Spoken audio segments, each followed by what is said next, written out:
Bill Bird, Hector Longo here, post-game AFC Championship at Gillette Stadium, the Patriots and Ravens.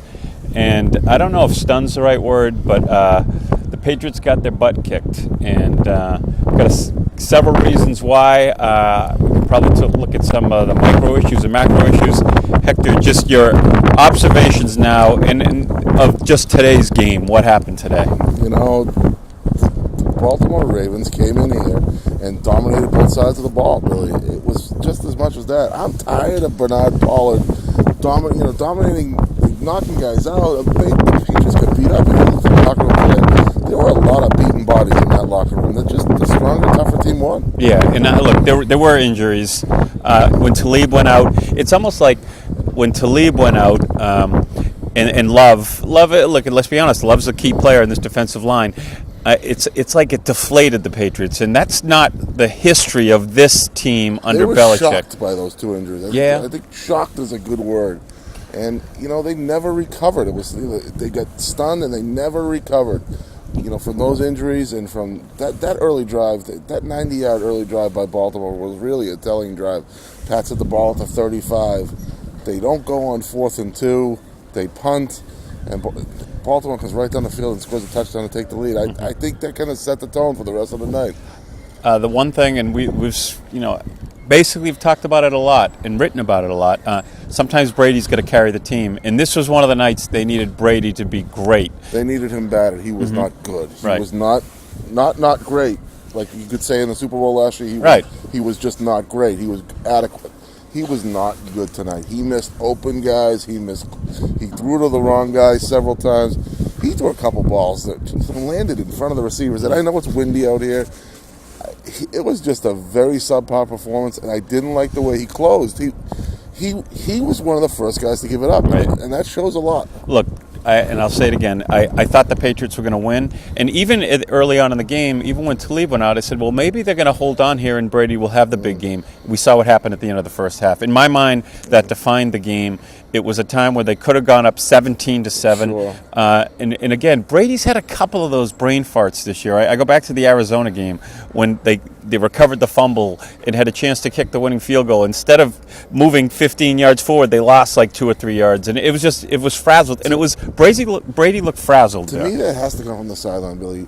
They had one timeout left when they had to use the other one when Aaron Hernandez didn't go out of bounds. Mm-hmm. They had to know right there, okay, we have to call the timeout right away and throw a pass or two to the end zone, then kick the field goal. Right. And they didn't. They let it roll, tried to squeeze out a play. Finally, they panicked at 4 seconds, called the timeout, because they probably would not have gotten that playoff and had a chance to kick. So it was totally mismanaged, and that kind of, like you say, set the tone for the demise of the movement. I know what's going to happen. It's already started. Joe Flacco had a great game, and he's an elite quarterback. I don't know what they were watching. He had a good game, and he made plays. I'm not saying he played badly, but I look more at the Patriots really tanked this one. The windows were wide open for Joe Flacco to throw into. I think a couple of the two Bolden TDs will just forever be etched in my mind. One where he's just discarding Devin McCourty, and the other where he's just, overwhelmed Marquise Cole, just is falling at his feet. It was a whooping. Yeah, and overall, I think generally, and there's a lot to say because you write about it tomorrow. Hector's going to have a column in tomorrow's paper about basically they got what they paid for. And 7-7 in their last 14 playoff games. This is a team that was 10-0 under Tom Brady from the start.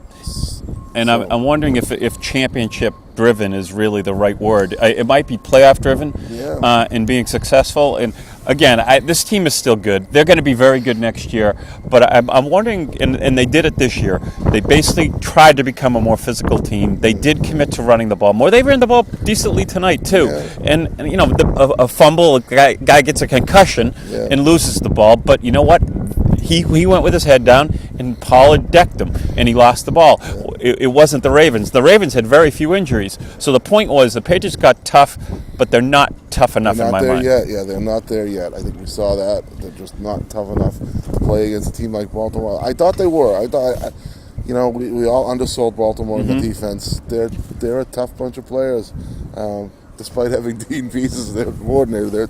It's a tough defense. Dean Pease. Dean Pease is going to the Super Bowl again, and we're not. Beat Tom Brady. We're not. Dean Pease is. I'm very, very upset at that. All right, well, that's all for now. We'll do a video this week. We're going to talk about the Patriots, maybe look at the season in full, and then talk about going forward, a few of the holes and needs going forward. That's all from Gillette Stadium after the post-game of the AFC Championship. Patriots lose to the Ravens 28-13. See you later this week.